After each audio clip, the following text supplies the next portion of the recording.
Hi, I'm Mark Duxbury. Softly is a weekly reading.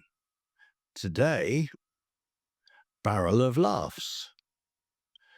Once there was a barrel, not just any barrel, a barrel of laughs. You could roll it down the street and laughter would tumble out of it in great gasps and guffaws, a rolling wave of joy that picked up anything in its way.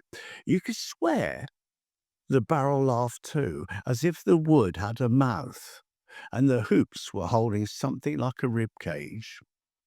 People used to gather round when the barrel passed by. It had a way of finding its own momentum, of showing up on grey Tuesdays or awkward Sundays.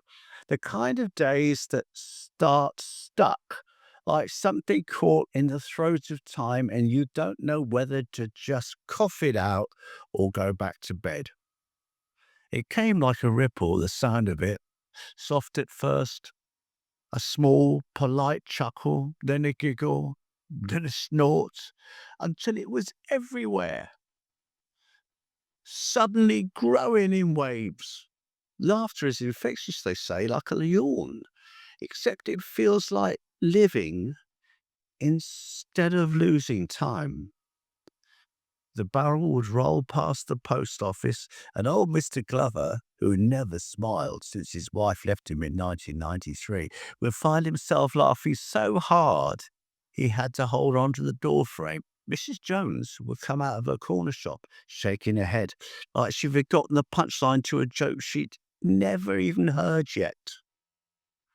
Even the teenagers, with their bored eyes and their heads bent to their phones, would lift their faces and grin like they remembered something good. The thing is, you never knew where it came from. One day it just appeared, like all good things. It wasn't new. No one ever asked if it was. Everyone knew. Barrels didn't just grow on trees after all. Barrels were old, worn things from the times when we stored things up, saving them for later.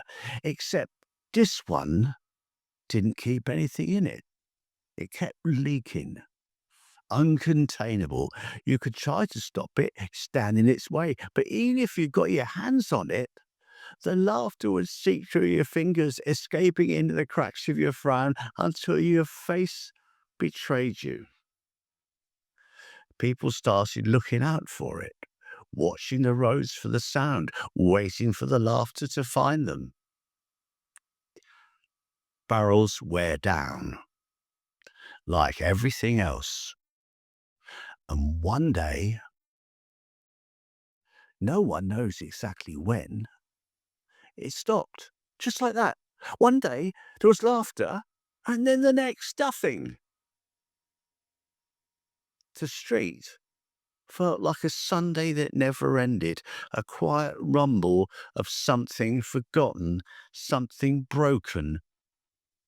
Mr. Glover went back to his frowning ways, and Mrs. Jones stopped stepping outside. The teenagers bent back over their phones, their faces downturned again, and they did it slower now, like they were missing something they hadn't noticed before. We talked about it sometimes, that barrel. You remember? Someone would say, when it used to come by? Everyone would nod and smile as if it had happened so long ago they weren't even sure it was real anymore, like it might have been a dream, a strange, joyful dream.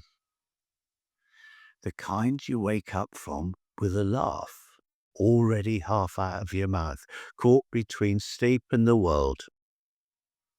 Here's the thing though, laughter, like barrels, doesn't disappear. The barrel may have stopped rolling, but the sound of it, the way it had moved through people, stayed. It lingers in the air, waiting. It's in the cracks between conversations, in the pause between a breath and a word.